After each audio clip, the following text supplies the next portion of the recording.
가스 활명수 다들 아시죠? 가스 활명수 하면 떠오르는 게 바로 이 부채표인데요. 이 부채가 우리나라에서 가장 오래된 브랜드라는 사실 아셨나요? 대한민국 독립운동 자금 조달에 이 가스 활명수가 활약한 이야기, 영상이 궁금하시다면 영상 끝까지 시청해주세요.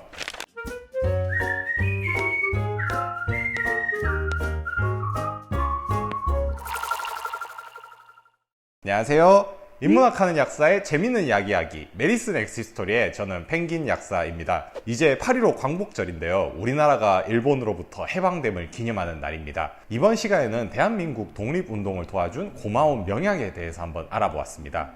가스 활명수 다들 아시죠? 오랜만에 고기 먹고 과식했더니 막 배가 더부룩하고 소화 안 되고 아플 때 이 가스 활명수 한 방이면 속이 개운해지고 하죠. 아마 약 중에서도 이 가스 활명수 모르는 사람이 없을 정도로 우리나라의 대표 소화제일 텐데요. 오늘은 이 가스 활명수에 대해서 이야기해 보려 합니다. 스코틀랜드 여행작가 이사벨라 비솥이 쓴 조선과 그 이웃 나라들을 보면 이런 내용이 나옵니다. 조선 사람들은 3, 4인분 될 법한 양의 음식을 혼자서 다 먹는다. 한 자리에서 서너 명이 앉으면 과일 20개 이상은 순식간에 해치웠다. 한 프랑스 선교사 역시 조선인들은 과식이 가장 큰 문제다라고 말할 정도로 과거 조선 사람들은 엄청난 대식가였습니다. 그래서일까요? 조선 사람들이 당시 가장 많이 앓았던 질병 중 하나가 바로 위장장애, 소화불량이었다고 하죠. 당시에는 이 토사광란, 급체라고 불렀는데 이 때문에 죽는 이들도 굉장히 많았다고 해요. 그때는 한의원에서 이 탕약을 지어 먹어야 되는데 여러분들도 아시다시피 이런 탕약 한 첩 지어 먹으려면 가격이 만만치 않았습니다. 서민들은 정말 엄두도 못 냈죠. 그래서 일본에서 건너온 소화제를 주로 먹었다 하는데 그게 뭐냐면은 아마 일본 여행 가보신 분들은 아실 텐데 지금도 일본에서 소화제로 많이 쓰이는 오타이사인입니다. 이 오타이산 재료를 보면 계피, 육두구, 정향, 진피 등 이 소화를 도와주는 생약 성분으로 되어 있죠. 그래도 이 일본에서 건너온 약이 굉장히 비싸서 가난한 서민들한테 역시나 큰 부담이었습니다. 그때 이 모습을 안타깝게 지켜본 사람이 있었는데요. 바로 가스 활명수의 아버지인 민병호 선생입니다. 민병호 선생은 사실 궁중에서 일하는 선정관, 지금으로 치면은 경호관 출신이었어요. 궁중에서 일하면서 이 의원들이 약을 만드는 것을 눈동냥으로 보면서 약에 관한 지식을 키웁니다. 그리고 생각하죠. 조선 백성들을 위한 조선의 소화제가 필요하다. 그런데 당시 이런 생약 재료들을 가지고 탕약을 만들려고 하니까 제조 시간도 너무 길고 성분 추출도 잘 안 되는 거예요.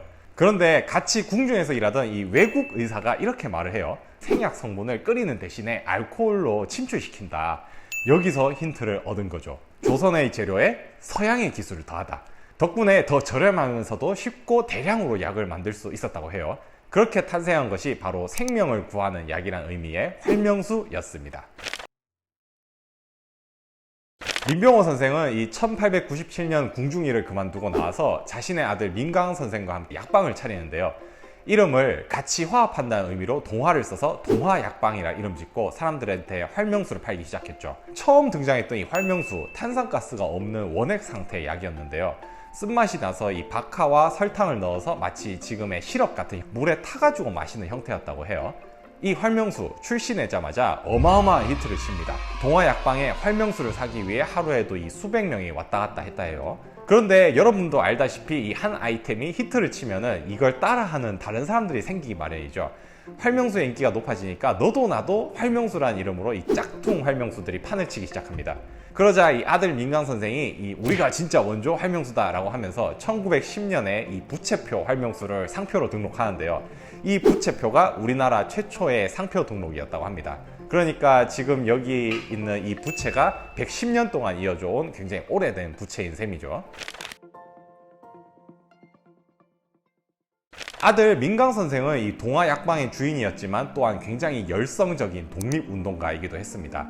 80명의 독립운동가와 함께 이 한국 청년 운동단체인 대동청년이라는 조직을 만들고요.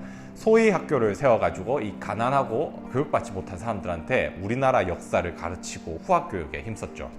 당시에 이제 중국 상해에는 대한민국 임시정부가 있고 국내에는 한성 임시정부가 있었는데요. 민강 선생님은 이 한성 임시정부의 자금 담당 일을 맡고 있었대요. 독립운동 하려면 뭐가 필요하죠? 바로 자금이 필요하단 말이죠. 그런데 이 조선 땅에서 이 상해 임시정부로 자금을 보내줘야 되는데 일본 경찰의 감시가 너무 삼엄해서 함부로 돈을 보낼 수가 없는 거예요. 그래서 민강 선생님이 어떻게 했냐? 돈 대신에 활명수를 상해로 보냅니다. 상해에서 중국인들한테 활명수를 팔아서 자금을 마련할 계획을 세우죠. 어떻게 됐을까요? 역시 대박이 났습니다.